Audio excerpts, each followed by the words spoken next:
All right, first up from Raymond, what other moves are the Lakers making this offseason?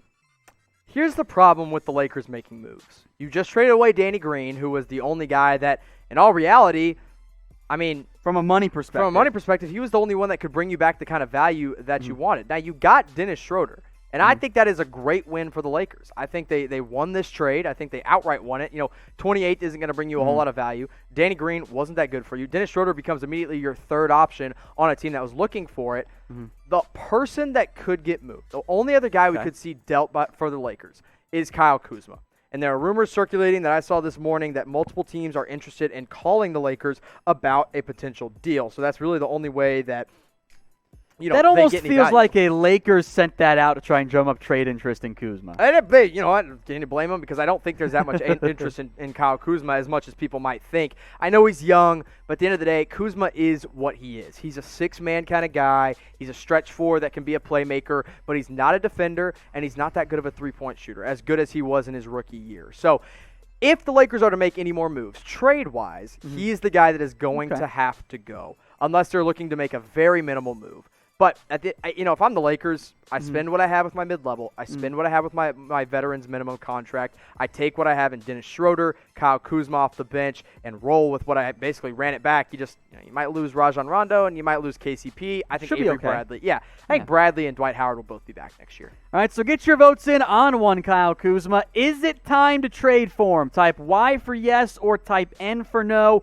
While you guys are getting your votes in, if you haven't already and you're a Lakers fan, subscribe to our Lakers YouTube channel at youtube.com/LakersTV. Or if you're already watching on our LA channel, just hit that big red button and subscribe. Get your votes in. Y for yes and for no. All right, from my burner account, who are your East and West sleeper teams for this upcoming season? East and West sleeper teams. Okay, are we gonna play West or sleepers as in sleepers to make the playoffs or sleepers to come out of the... How about sleepers to make the playoffs? Okay, sleepers to make the playoffs. Does Phoenix count as a sleeper team I'm going to say I will allow it. Okay. Because I am not hater Jimmy. I'm nice. Okay. I think Phoenix is my sleeper team in the West. I also think people are still sleeping on just how good the Kings can – or not the Kings. The Grizzlies can be. There you go. I think the Grizzlies are a really good team. I love Ja Morant, healthy Jaren Jackson Jr. So those are my two in the West. In the East, Hawks, Wizards. Ooh, okay. I think if John Wall is healthy – if Bradley Beal is healthy and committed, and they bring in whoever they draft with that 9th overall pick, I think that's a team that could sneak into the Eastern Conference playoffs. I do think the Hawks are another team, though, that if they acquire the right kind of veterans, they could be there. But if they stay put, I still think they're probably looking at the lottery once again. Yeah, I think that's fair. I like the Hawks as my sleeper team. Is that too obvious? No, okay? no. That's I don't count? think so. Okay. All right. We will be live during the NBA draft, breaking down every single pick, all the trades, telling you who actually picked the player, unlike the whole the Mavericks drafted Trae Young and getting all confused. No. We're going to tell you how it is and before the other major networks get their picks in, because we're always ahead of them. If you want to watch the best and what's going to be the most watched for the third straight year, NBA draft coverage out there, then hit that big red button and subscribe. That way you don't miss out on a single draft pick. We'll break it all down, and Jimmy will actually talk about all the players too. I have a board of now I'm up to 118 names, so Maybe I can talk too about much, but might be a little too much. But last year I didn't have enough, so I'm going overboard this time. And hey, whoever gets picked, let's say they decide to extend the draft, we'll get 3 rounds. I'll have all those guys and notes on all of them ready for you. So wherever your team is picking, whether you're the Minnesota Timberwolves at number 1 or you're the New Orleans Pelicans at 60, I'll have a breakdown for every single player on our live draft coverage. From Style Stunner 55, Al Horford to the Pistons. Barf. Golly. I'll say, but why? Why in the world? Unless, okay, here's your lineup. If you're the Pistons, if you trade for Al Horford for whatever reason, you're going to go Derrick Rose, Sekou Doumbouya, Blake Griffin, Al Horford, and now I guess John and Musa, and maybe if they bring back Christian Wood. Okay. Why? Interesting. Maybe get a guard? Maybe. I mean, I assume they're going to trade Rose at some point. Yeah, well, if not, I mean, if they're going to go out and get Al Horford, I guess they're going win now mode. I don't know where this one's coming from. Absolutely never in a million bajillion years. Super chat now from Orlando 28. Some Canadian dollars in there. If Harden is traded, Which package would you rather have? A package built around Simmons with the 76ers, the Nets package built around Karis LeVert, or a Golden State Warriors one with Wiggins, this year's number 2 pick, and 2021 draft picks? That one. I would take Golden State's because if you're trading Harden, you're not going win now mode. LeVert is – I don't even think LeVert's as good as – he might be equal to Andrew Wiggins, but if you're adding in the second pick and – a first-round pick next year from Minnesota that's probably going to be top 20 again, if not lottery again, you got to do that. I like Ben Simmons. Ben Simmons is by far the best player available on this list, but he's also a little bit more win now. If you're not getting draft picks with that, Houston doesn't have a lot of draft picks for the future anyway.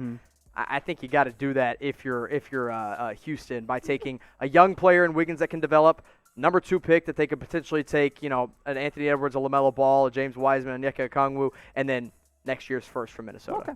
You guys can get yourself some NBA jerseys, by the way, at chatsports.com/NBA jersey. Even got some alternate color ones, which I appreciate those kind of alternate color schemes there. I like the Hawks ones, by the way. Red and yellow normally doesn't work for me, but it does for the Hawks for whatever reason. I'm not really sure why. I don't know. But maybe I like it. It kind of reminds me of McDonald's in a good way, like the McDonald's All-American jerseys. Okay. It kind of reminds me of. That's But fair. I love all these jerseys, and all the latest updates and retro jerseys are coming back into play at chatsports.com/NBA jerseys. On draft night, after your team picks a player, they'll have those jerseys readily available for whoever your top pick is, probably. So you're going to want to make sure you go get yours today at chatsports.com/NBA jerseys. Super chat now from Kenneth Booker. What will MPJ average next season? He says 14 to 17 points for Michael Porter Jr. I think he's right on the money. I think I'll say 15.3 points per game. Okay. Exactly. That's my guess. Whether he's a 6-man or he comes in and he starts at the 3 or small ball 4 right away, I think Porter Jr. is going to have a huge role for Denver next season.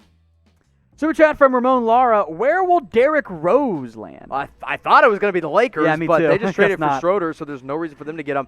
Maybe the Clippers? I think the Clippers could be a that team. could be a fun fit. I'm not sure what they would offer to Detroit because they don't have a lot of young players to give up. Maybe Shamet in a first-round pick, but that might be a little bit too much. That's a lot, yeah. But I think the Clippers are the team he probably ends up with in the end.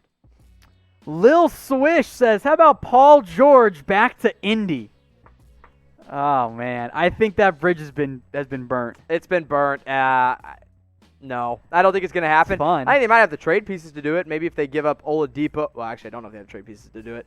Oladipo, Turner, and a couple firsts. Would you do it if you're the Clippers? I'm the Clippers, well, I think playoff poop wasn't very good, so yeah, maybe. I agree. Yeah, I don't think he's going back to Indy. All right, from Yoquez, how real is the Zach LaVine to Dallas? I think he left out the word rumors there. I didn't think it was very real. And then I was all of a sudden like, okay, well, Kevin O'Connor said that they might have some interest. And then I was like, it's probably still not realistic. And then I saw a report today that said the Bulls are taking trade calls on Zach LaVine. So it's not unrealistic. I still don't think the Mavs have the package to offer. Yeah, what does that package even look like? It would have to be built around probably Brunson, 18, 31, maybe Tim Hardaway Jr. At that point, it's not enough. So maybe, potentially, possibly, but I don't think it's that realistic for Dallas, unfortunately. Marco going with another kind of wild Mavs trade rumors. Rudy Gobert to Dallas. I'm out. I've seen you this. Don't want him? I've seen this so many times. I'm not going to trade for a guy and then have to commit.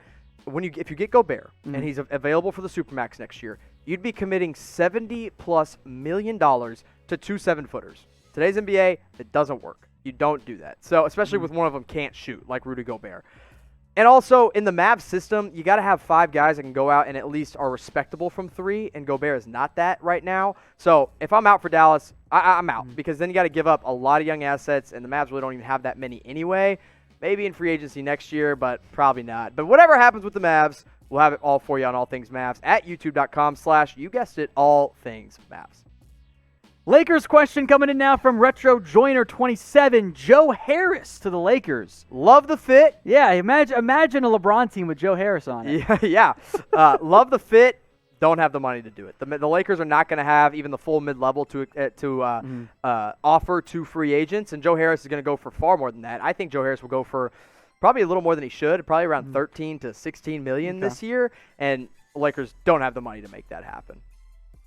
From Young Steph, could Detroit trade up for LaMelo? You guys can't say Melo in the comments. I'm sorry, I'm banning it. He's banning it, so he can't say it. I'll still say it. I think LaMelo to the Pistons would be a perfect fit, but the Pistons have the 7th pick. And then what are they going to offer to the Warriors? Because it would have Blake to be Griffin. Well, they have to give up Andrew Wiggins in that trade too. Yeah, and it's like, are you going to do that? Yeah. I don't know. So I think Detroit should stay put and take Killian Hayes out of France. That's the guy that I really like for Detroit. Or Tyrese Halliburton. I think either of those guys would be good fits for Detroit.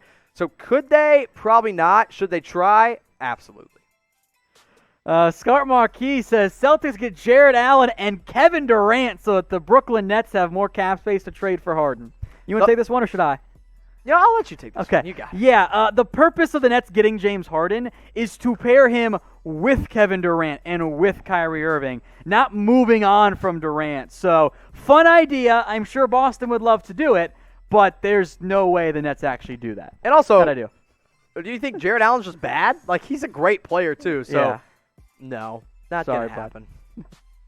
X Savage, can the Lakers get Victor Oladipo? Not unless you're willing to flip Dennis Schroeder, who you just traded for. Realistically, I mean, it'd be Kuzma, Taylor Horton-Tucker, maybe Alex Caruso, and you got to have salary, but you don't have salary to trade now. So, realistically, no. And also, now that you have Schroeder there, I don't think you need to trade for a guy like Victor Oladipo. Okay. From Henry Slattery, Aaron Gordon in pick number 15 for pick number 1. It's interesting, but I think the Timberwolves still say no. I think they like the fit of going out and getting an Anthony Edwards. I do think Aaron Gordon next to Karl Anthony Towns would be really good. But the Timberwolves also already have the 17th pick, so you kind of have who you want there. They don't really need to move that far down. Maybe if it was Aaron Gordon and insert a wing here, but I don't know who that wing would be for me. Jonathan Isaac, I don't know. Yeah, but he's not going to They play have for a they whole have year. all awkward wings. Yeah, so I think the Minnesota Timberwolves say no, but it'd be fun for Orlando. Well, speaking of that number 1 pick, who should it be? Type A for Anthony Edwards, type J for James Wiseman, L for LaMelo Ball. If you think it should be somebody else, just comment for us in the comment section. So get your votes in. Who should be the number 1 pick?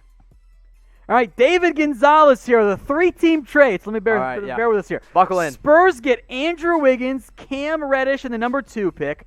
Warriors get pick number 6 and LaMarcus Aldridge. And the Atlanta Hawks get DeMar DeRozan and the 11th pick. I think money-wise, that all works. I think it does too.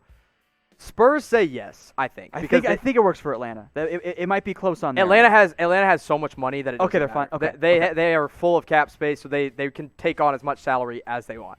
I think the Spurs say yes because you get 2 young players in Wiggins and Reddish. And the number 2 pick. And then the number 2 pick, who you can go out and take, I don't know, LaMelo Ball, and he's your new point guard of the future. Warriors move from 2 to 6, and they get their big man in LaMarcus. I don't hate that. Because I think Onyeka Okongwu could be available at 6 and you fill a need, or Deni Avdija and you fill a need there, and you fill a need at big man. Maybe the Hawks are the team. I don't know if I love the DeMar DeRozan Trae Young pairing, but I think this actually kind of works. I don't hate this, David. Yeah, that's I one like of the this. better 3-team trades that I've ever seen. If one team says no, I think it's the Hawks. Another super chat from Senes TV. Hopefully I pronounced that first part right there. Who do you think Harden will go to, or do you think he stays? He won't stay. I will absolutely say he does not stay. At this point, I'm kind of all in on the Brooklyn Nets train. I think he goes at least to an Eastern Conference team. You know who would be a fun team to see him go to that I don't think is going to happen? What if the Toronto Raptors just went out and got another All-Star like they did with Kawhi Leonard? What if Went they all in again? somehow did it? I think it'd be like fun. OG Anunoby, first-round picks, and like, I don't know, probably not Siakam. I don't think they'd give up Siakam. But I don't think they could, but I feel like Houston would ask for him. I think so too. So I think he ends up going to Brooklyn, and I don't think he's staying. I think 100% he is gone from Houston. It is written all over the paper. It's written all over the walls. Guy is no longer going to be a member of the Houston Rockets.